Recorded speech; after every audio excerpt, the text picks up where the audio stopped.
Hello guys, the depth queen स्वागत करती है अपने डार्क डेप्थ वर्ल्ड में। और आज एक बार फिर से मैं हाजिर हुई हूँ एक और वेब सीरीज को लेकर। अब ये वेब सीरीज हुई तो रिलीज थी 2025 में, लेकिन मैंने अब जाकर इस वेब सीरीज को देखा है। बेसिकली ना, मैंने इस वेब सीरीज को बड़े आधे मन से देखा है, क्योंकि मेरा कोई पता नहीं क्यों इंटरेस्ट नहीं बन रहा था। क्योंकि इस वेब सीरीज में शबाना आजमी थी और ज्योतिका थी, वही ज्योतिका जिसकी फिल्म डोली सजा के रखना का मैंने रिव्यू किया था अपने चैनल पर। तो मैंने सोचा कि मैं ये वेब सीरीज देखूं नहीं देखूं, पर पता नहीं मुझे इंटरेस्ट नहीं बन रहा था। लेकिन जब मेरे पास कुछ देखने को था ही नहीं, तब मैंने इस वेब सीरीज को ऑन किया, जो नेटफ्लिक्स पर अवेलेबल थी और 1 साल पहले ही रिलीज हुई थी, जिसका नाम था, है एक्चुअली, या था, कुछ भी आप कह लो, वो था डब्बा। समझ गए ना आप? डब्बा कार्टल। बिल्कुल सही सुना आपने। डब्बा कार्टेल इस वेब सीरीज का नाम है। नाम लेने में थोड़ा सा हो सकता है मेरा प्रोनाउंसिएशन कुछ सही ना रहा हो या मैं अटक गई हूँ, तो मैं माफी चाहती हूँ। तो डब्बा कार्लेट को मैंने देखा और मतलब मैंने बड़ी आधी उम्मीद से देखा। और सच कहूं तो जिस आधी उम्मीद से मैंने देखा ना, मुझे कहीं पर भी इस वेब सीरीज ने अनफॉर्चुनेटली मतलब मेरे इंस्टिंक्ट को सही ही साबित किया है कि यार, ये जो वेब सीरीज है ये उतनी मजेदार नहीं है जितना कि बन सकती थी। और शबाना आजमी को देखकर मुझे अच्छा लगना चाहिए था। उनकी कई फिल्मों को मैंने अपने चैनल पर रिव्यू किया है, जो उनकी 80s की फिल्में रही हैं। तो बट मैं ना, इस फिल्म में शबाना आजमी को देखकर भी मुझे बड़ी अजीब सी फीलिंग आई। मुझे ना, मतलब पता नहीं क्यों ऐसा लगा कि मे बी शायद वो शबाना आजमी की अब काफी एज हो गई है, या उनका मेकअप कुछ ऐसा है। पता नहीं क्यों शक्ल देखकर कुछ अलग सी ही फीलिंग आ रही थी। और इस मतलब वेब सीरीज में और भी बहुत सारे किरदार हैं। अंजलि आनंद है और जी शू सेन गुप्ता भी हैं, ज्योतिका तो है ही है। और इसमें एक स्पेशल अपीयरेंस सुनील ग्रोवर का भी है, जो कि मुझे बहुत वेस्ट लगा। मतलब एक पब्लिक को शायद सरप्राइज करने के लिए या क्या करने के लिए, बिल्कुल भी वो, मतलब मुझे लगा कि वेस्ट किया। उसका कोई सेंस नहीं था। ये रोल कोई और भी कर सकता था, लेकिन वो फील नहीं आया जो फील कराने के लिए शायद सुनील ग्रोवर को लिया गया हो। सच कहूं तो सुनील ग्रोवर सिर्फ और सिर्फ कपिल के शो में ही सही मुझे लगता है। नॉर्मली जब वो एक्टिंग करते हैं या कुछ परफॉर्म करते हैं, तो वो बात मुझे पता नहीं क्यों उनकी वैसी वाइब नहीं आती, जैसे कि कपिल के शो में उनका काम निकल के आता है, वो यहाँ पर नहीं निकल के आया। मे बी शायद हमारे जहन में उनके इतने मतलब जानदार शानदार परफॉर्मेंसेस छप चुके हैं, जब हम उन्हें थोड़ा सा नॉर्मली कुछ करते हुए देखते हैं तो वो एक्सेप्टेंस नहीं हो पाता है। हालांकि राजीव ठाकुर का भी एक वेब सीरीज आया था, मैंने जिसका रिव्यू किया था, वो कंधार हाईजैक पर था।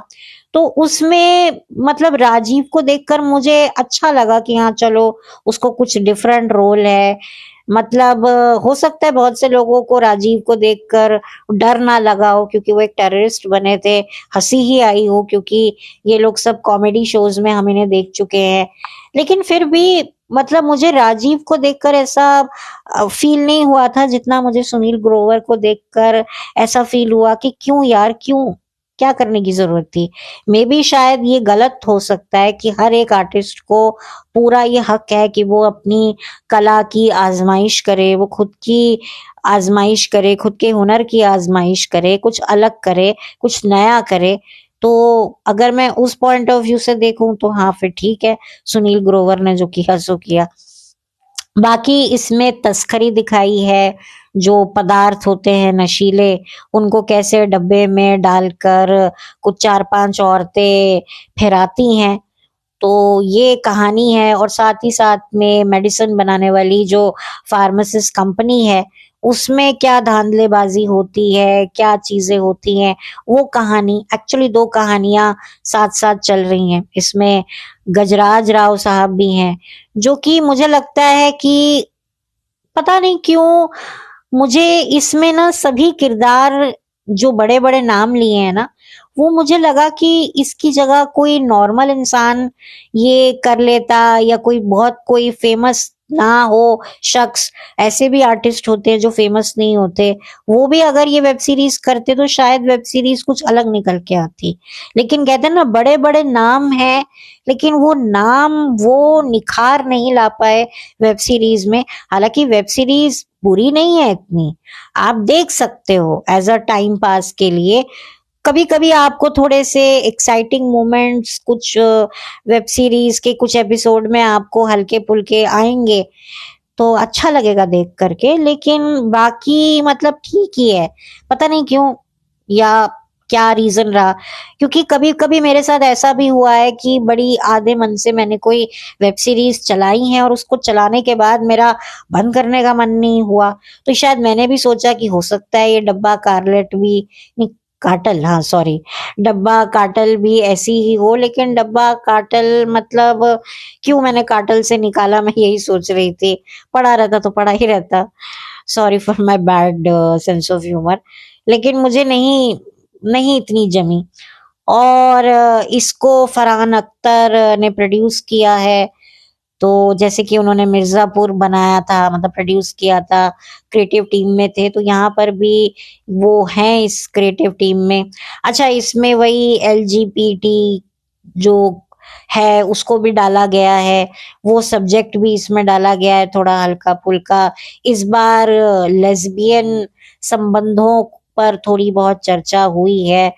हालांकि फिल्म में कोई न्यूडिटी या कोई गंदा दृश्य नहीं है, लेकिन फिर भी आपको देखकर कोई वो एक्साइटमेंट नहीं आएगी कि हाँ आप कुछ ऐसा देख रहे हो जिसको देखकर आपका मन करेगा कि मैं पलक ही ना झपकाऊं, मैं अपनी पलक को पकड़ के बैठूं कि भाई 1 सेकंड के लिए भी ये ना झपके कि कोई मेरा ऐसा कोई शॉट ना मिस हो जाए जिससे कहानी को मैं समझने में मुझे कोई दिक्कत हो। इसमें 5 औरतें हैं, देखा जाए तो कॉन्सेप्ट अच्छा है, लेकिन वो डिलीवर इतना अच्छा नहीं हो पाया। और कहा जाता है ये किसी फॉरेन की उससे इंस्पायर होकर ये वेब सीरीज बनाई गई है। अब मुझे नहीं पता कौन सी है, मुझे नॉलेज भी नहीं है। लेकिन मैंने तो देखो इसको देखा अपने तरीके से और मैं अपने तरीके से ही इसको रिव्यू कर रही हूँ। और क्या बोलूं इसके बारे में, और भी कुछ चेहरे हैं इस वेब सीरीज में जिनको मैं ज्यादा जानती नहीं हूँ, या मे बी ये ऑलरेडी बहुत सारे शोज कर चुके हैं वेब सीरीज के, वो मैंने शायद देखे नहीं है। तो मुझे कईयों के तो नाम भी नहीं पता और ना ही मैंने जानने की कोशिश की है। क्योंकि मुझे इस वेब सीरीज को देखकर ठीक है एंड के एपिसोड आते आते मैंने सोचा यार इसको रहने ही दूं या देखूं। बट क्योंकि मुझे बनाना था, भाई मेरा भी तो कंटेंट है ये, मैं भी तो एक पॉडकास्टर हूँ, मेरे को भी तो कंटेंट चाहिए। तो अब मैं कुछ देख रही हूँ तो फिर देख ही रही हूँ, भले ही मुझे इंटरेस्ट नहीं आ रहा, मैं इरिटेट हो रही हूँ। तो बट ठीक है, मैंने कहा चल यार कोई नहीं, देख लेते हैं देख लेते हैं। देख ली मैंने, और बस देख ही ली है। और कहते हैं कि इसका सेकंड सीजन भी आएगा, तो ठीक है भाई, आएगा तो देखा जाएगा। कोई खासा एक्साइटमेंट नहीं है मुझे इसका सेकंड सीजन देखने का। लेकिन अगर सीजन अच्छा हुआ, बहुत अच्छा हुआ, तो फिर मैं अलग तरीके से बात करूंगी। बट नहीं हुआ तो फिर क्या बात करूंगी, फिर भी बात तो कर लूंगी। क्योंकि जब पहले सीजन को मैं रिव्यू कर रही हूँ तो दूसरे सीजन को भी तो मैं रिव्यू करूंगी ना, कि ये दूसरा वाला पहले वाले से कितना और घटिया है या कितना बेहतर है। अब मेरी उम्मीद है कि सेकंड वाला इससे बेहतर हो। बट मैं पहले भी कह चुकी हूँ, मैं बार बार कहती हूँ, क्या रिपीट करूँ कि भाई वेब सीरीज ऐसा होना चाहिए कि एक वेब सीरीज अगर अच्छी है तो दूसरा सीजन उससे भी बेहतर हो, तीसरा उससे भी बेहतर हो। तो मतलब मेरी तो यही ख्वाहिश रहती है। बाकी अब वो कैसे प्रेजेंट होकर स्क्रीन पर दिखता है, कैसे पब्लिक को समझ में आता है, वो भी एक अलग बात है। आप इसे नेटफ्लिक्स पे देख सकते हैं, कुछ 6 या 7 एपिसोड है और ऑब्वियसली इसकी जिस तरीके से एंडिंग है तो आपको लगेगा कि इसका सेकंड सीजन भी आएगा। तो आप देखिए, कुछ मोमेंट्स हैं, कुछ पॉइंट्स हैं जिसमें आपको लगेगा अरे अब क्या होगा, अब क्या होगा, कुछ मोमेंट्स हैं। बाकी ओके ओके है, आप देख सकते हैं। तो आप देख रहे हैं कि मेरा कितना ठंडा रिस्पॉन्स है, तो आप उसी से समझ सकते हैं कि ठीक ही है। अगर आपके पास कुछ नहीं है देखने के लिए तो आप ये देख लो। बाकी फिर अब मैं और क्या कह सकती हूँ, क्योंकि मैं ज्यादा कोरियन वगैरह ड्रामे देखती नहीं हूँ और मैं मतलब कोई भी सीरियल्स देखती नहीं हूँ। मैं बेसिकली हाँ, मैं 90s के सीरियल जरूर देखने की चाह रखती हूँ और अभी मैं एक सीरियल देख भी रही हूँ। उसके बारे में जब वो सीरियल खत्म हो जाएगा फिर मैं बात करूंगी, 90s का ही है और बात करूंगी, क्योंकि भाई मैं खुद 90s में, मुझे एक तरीके से मेरे लिए ये टाइम ट्रेवलर होते हैं ये शोज 90s के देखना। क्योंकि कई ऐसे शोज हैं जो मैंने देखे ही नहीं है 90s में, जो देखे हैं उसके बारे में भी मैंने बात करी है, और जो मैंने उस वक्त नहीं देखे अब देखे हैं उसके बारे में भी मैंने बात करी है, उसके बारे में भी मैंने बात करी है। तो वो तो जब मैं देखूंगी, अभी उसके बहुत एपिसोड्स हैं तो इतनी जल्दी तो मैं उसका क्या रिव्यू करूं, पूरा देखने के बाद ही मैं उसका रिव्यू करूंगी। जब भी करूंगी मुझे पता नहीं है, अभी तो मैंने उसके स्टार्ट ही किया है जस्ट देखना। कुछ 5-6 एपिसोड ही मैंने देखे हैं, तो अभी तो उसमें बहुत एपिसोड्स हैं। बट मुझे देखना अच्छा लगता है, बाकी मुझे और कोई सीरियल्स देखना इतना पसंद नहीं है और कोरियन वेब सीरीज भी मुझे कोई देखनी पसंद नहीं है। और मैं ज्यादातर हिंदी ही वेब सीरीज देखती हूँ, स्पेशली थ्रिलर वाली। तो कुछ अगर मैंने कुछ डिफरेंट देखती हूँ तो भी मैं आपके साथ शेयर करती हूँ, जो मैंने की हुई हैं अपने चैनल पर, कुछ जो बिल्कुल अलग सी थी। मैंने एक अंजलि आनंद का रात जवां है नाम का भी एक वेब सीरीज जो था, वो मैंने उसे रिव्यू किया था, जो आप लोगों ने देखा था। तो वो मैंने किया था, वो कुछ डिफरेंट था, वो कोई थ्रिलर नहीं था। लेकिन ज्यादातर मैं ये थ्रिलर वेब सीरीज ही देखना पसंद करती हूँ। और कुछ अगर मैं सोचकर थ्रिलर थ्रिलर सोचकर देखती हूँ लेकिन वो निकलते कुछ और है, तो वो भी मेरे लिए बड़ा डिफिकल्ट हो जाता है। कुछ ऐसे भी वेब सीरीज होते हैं जिनका नाम बड़ा होता है लेकिन जब देखने जाओ तो दर्शन छोटा होता है, जैसे ये कोहरा टाइप वाले जो हैं वेब सीरीज।